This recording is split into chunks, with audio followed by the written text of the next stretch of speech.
Good evenings, people. Welcome to my shortcut view of Kingdom Rush Alliance.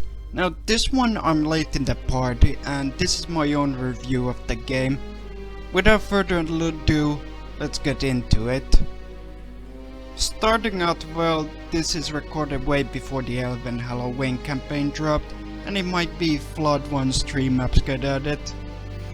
I'll make full review once all 3 campaigns get added. Now, this game is in my first game where I haven't been beta tested, but as far as I can tell with the devs, they were mainly given to the specific players in secrecy that I'm aware of. So I was kinda left out. Unlike with Frontiers or Origins Steam versions or Vengeance Mobile and Steam. I'm gonna get some first impression with this game after replaying out mobile and Steam a couple of times. Now, as far as I can tell, the title of this game is Kingdom Rush 5, and as the reason why it has mainly because Iron had also made Legends of Kingdom Rush, which is an RPG game. I haven't played it, but it's basically here to give out less confusion, I'd say. Alright, so starting off the game, we're left off from Vengeance and Legends, where you start off with Linearian units who were making a crusade against Vesnon until the Abhorrents got attacked by furries at the tutorial level. Later, Vesnon comes and make alliances with the Linearians to get the Burger King, King Dinas from the evil cults that are worshipping alien tentacles, until you get the hands of a new hero in that tower. Now, much like previous game, it has 3 environments you're dealing with, each with a different chapter. The overworld is pretty much where furries are, the cult worships caves from the second, and finally entering the alien dimension, which you're dealing with the Lovecraftian megafauna.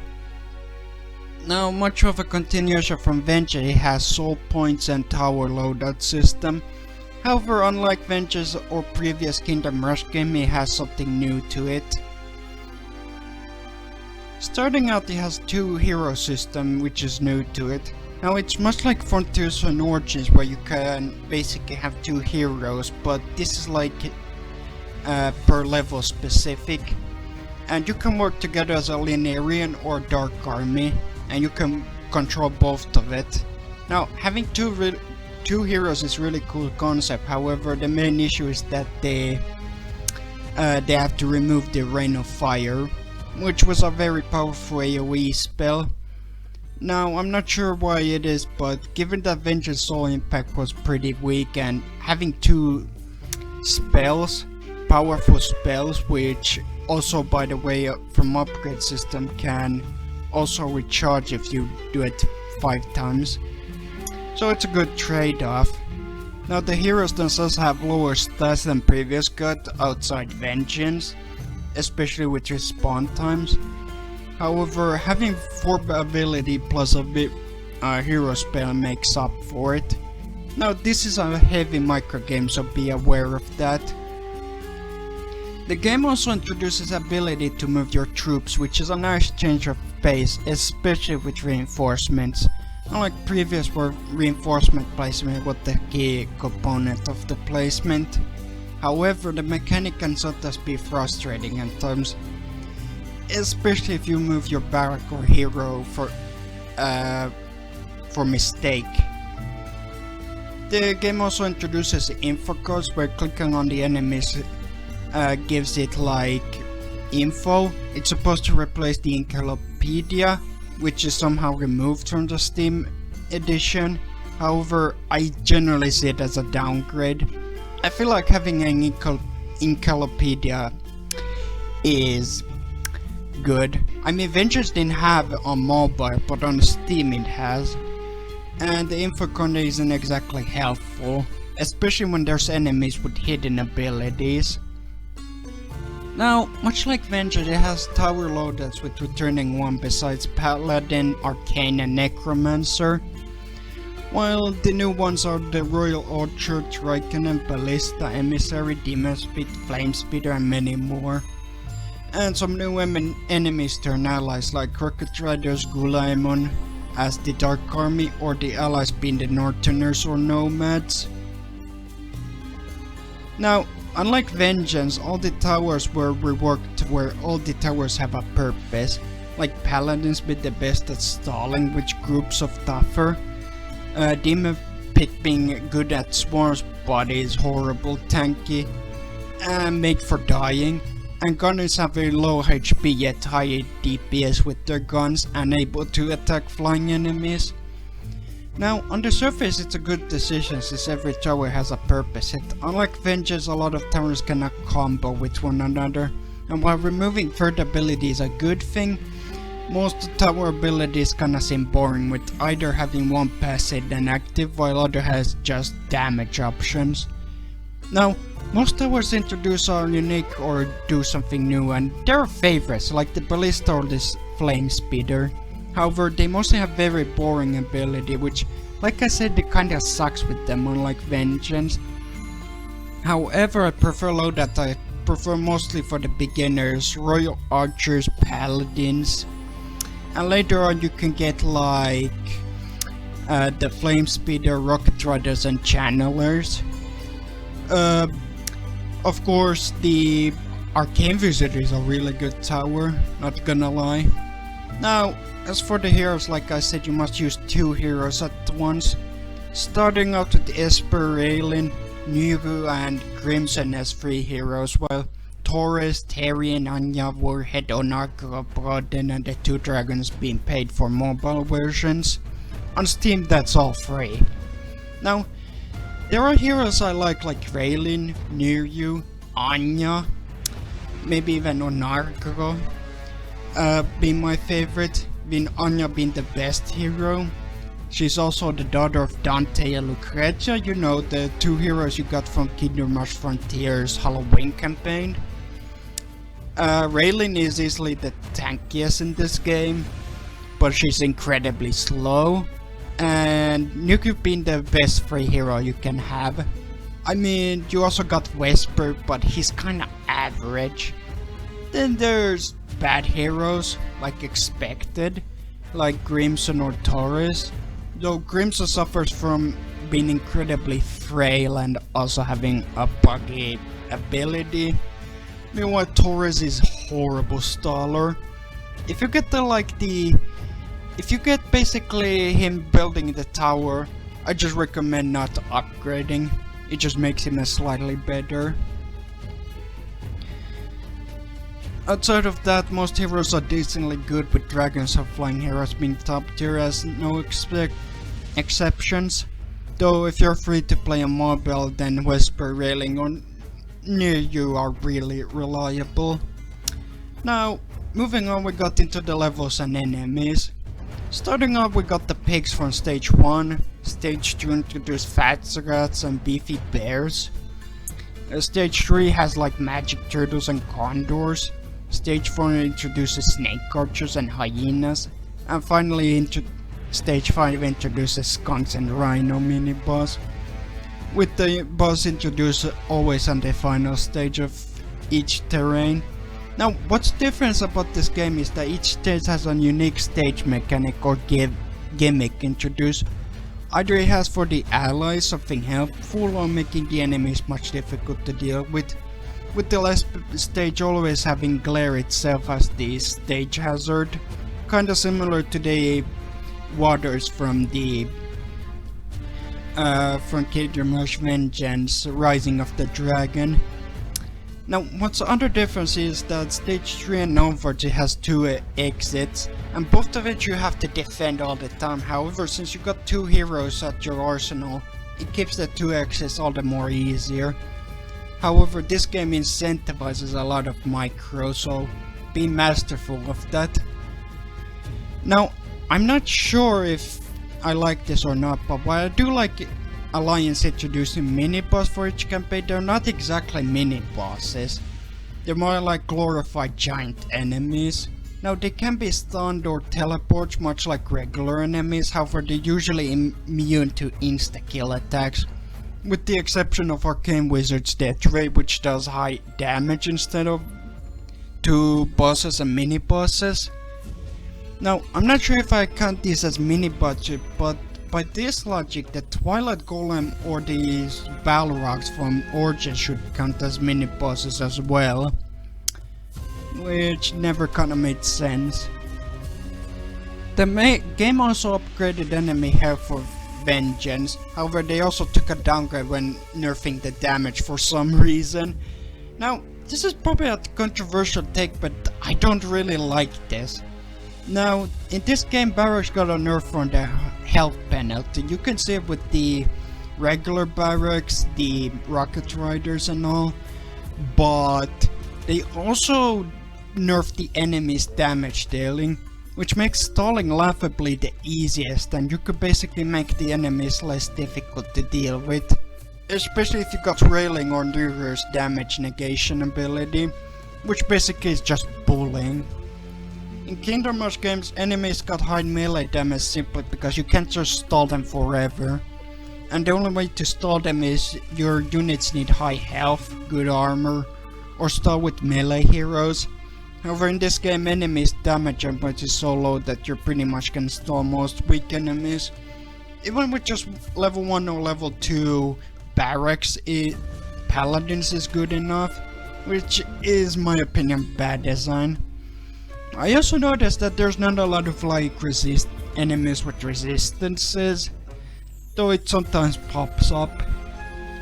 However, the most difficult enemy in this game are flying enemies, simply because you can't stall them, or most of them are either too fast or tanky. The second stage introduces the returning Cloud Stalkers, which compares to Origin, instead of leeching your soldier, now focuses more like teleporting Rocket Riders. And they can easily swarm your defenses very easily. They also introduce Stame Stalkers, which are bulky or flying enemies. Then they also start to introduce like these. Then they also start to introduce fast blinkers, which requires Barracks, otherwise they're very fast. Though they stun your unit, you can also kill them easily. Then there's the lesser size, which only spawn when wild spawners. They don't have a lot of health, but they're fast. Then they evolve in Scourge, which starts out as melee enemies, but each time they kill your units, they evolve until they become flying tanks. Especially when the glare effect is added. There's a reason why you should have a backup archer or range reinforcement. And sometimes having an artillery can be very risky. Now this second environment introduces cold enemies. They have a lot of resistances, mostly magic, but you can stall all of them easily. Final stage introduces its environment, with the glare having majority in them, as not only does the glare have insanely fast heal rate for many enemies, but it also has an added effect. Speeder's Horse and the Mini-Bosses also act as an anti-stall, so make sure to upgrade your Barracks. Moving on to the bosses, we got Gorgrind, Denos, Meteus, and finally the Overseer. Gorgrind, as expected, is an early stage boss, and he's easy to deal with. King Dedas has magic resistant armor, much like Paragons, however, Vesnan comes to assist and help the fight with relative ease. And Meteus having high resistance, but only if you don't attack her. She's kinda similar to the troll boss from Kingdom Hearts 1. All you need to do is block it. And finally the Overseer, acting similar to Molder or the Ice Dragon from Kingdom Hearts Vengeance. Though you can actually kill him, though he also has supporting enemies. Now for the upgrades. Well, it uses the same soul system from the main campaign, offers all the points, while Iron and Iraq offers nothing, which kinda feels like a downgrade, since in previous game the star upgrade was had a purpose and there's a reason you played Iron or Heroic. However, this system makes less RNG unlike Vengeance. With the exception of one, and if you did like a Vengeance RNG system, then this game is for you. What's interesting is that you also have a Linear and Dark Army upgrade system, which depending on which tower and hero you have, either increases health or damage with the heroes for the if you either got these towers, or heroes increases damage or cost of towers, with finally having the assist be teleport or damage as a result. It also works with hero spells, with Linearians healing all allies if you use a hero spell on Linearian side, and the Dark Army pretty much spells always slows down all enemies. I'd personally say the Dark Army has the better upgrades overall, but Linearian ones have really good uses. The game also refines the reinforcement with two paths, with either you have the Linearian rebels, soldiers which don't have a range attack but very tanky against spike armors. They're kinda similar to demon guards. While the ranged ones are shadow watchers with long range. They both also get the third units, with the rebels gaining the paragons, the final boss from the Vengeance main campaign, while the archers gain the crow collars, which is pretty much like the worthless crow ability from Vengeance. In my experience, the shadow archers are better investment, as despite being very frail, they do high damage. They also have a range attack, which is helpful because flying enemies are always the biggest threat. Though the rebels do have some uses, especially the Corruption Valley Iron. God, I hate that level. Overall, it's somewhat of an improvement, but not by much. So what do I think of this game currently? Well, I'd say overall I like the new tower concept, the environment, the gimmick of the two heroes, which I say is a huge plus. It's also less RNG dependent and feels much more refined than Vengeance has. My biggest issue I have with this game is that the enemy's damage nerf makes stalling piss easy. The tower abilities are boring and the game feels that it didn't make something groundbreaking like Vengeance, plus the lack of Encyclopedia sucks.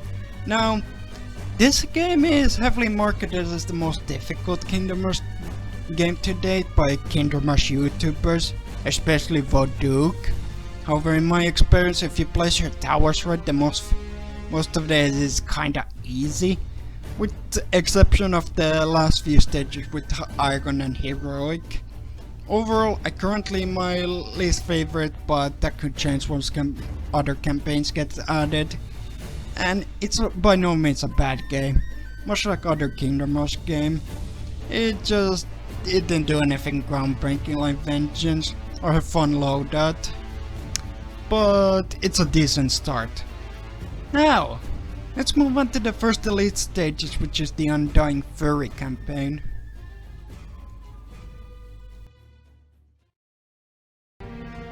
So, what do I think of this update? Well, honestly, I think it's a great update. It's tied with Shadow Moon and Castle Blackburn or things like that. It's a pretty difficult campaign. Boneheart is pretty much the same as Frontiers almost, with new abilities and such, but he's pretty much the same. Except without the plague carriers, but he's still good. Stretch, in my opinion, is a bit too weak. I mean, she's a support utility, but she kinda lacks damage. She feels a bit weak.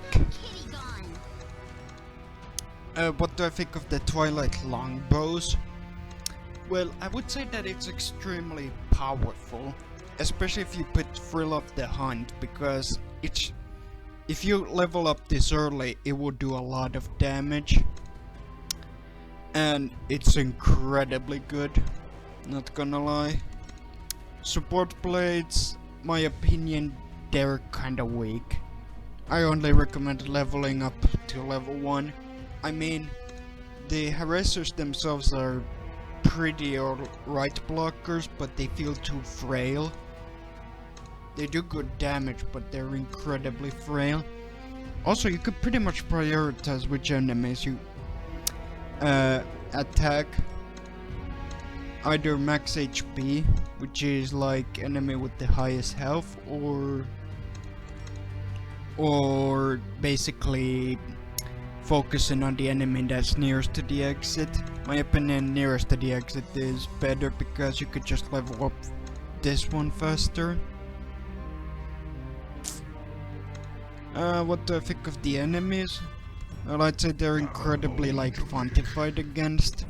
They can be annoying, especially when they turn into spirits. But you could pretty much easily kill them. Over what do I say of the update? Will I give it 7.5 out of 10? I think there's a lot of like hard-hitting enemies. These are like trash enemies, but you're later gonna encounter a lot of enemies that hit hard, which is nice because that was one of the biggest problems I have with. That was one of the biggest problems I had with this game, is that there's not a lot of like hard-hitting enemies outside the end game, and this one introduces a lot of hard-hitting enemies, which is really nice.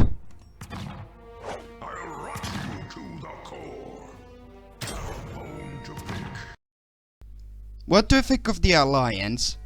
Well, in my opinion, with the DLC, it looks very promising. I'll make other like Alliance reviews, and then when the DLC comes out, I could make the overall experience. But in my eyes, it's still kinda average. I don't think any Kingdom Rush games are bad. I like Vengeance, but I say Kingdom Rush 1 is my favorite, but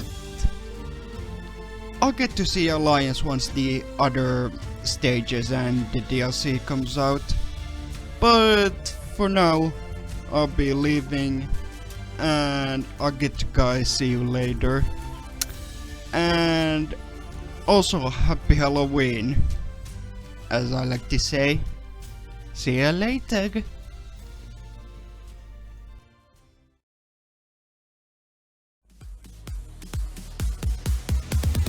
Kisses of the sun were sweet, I didn't blink, I let it in my eyes.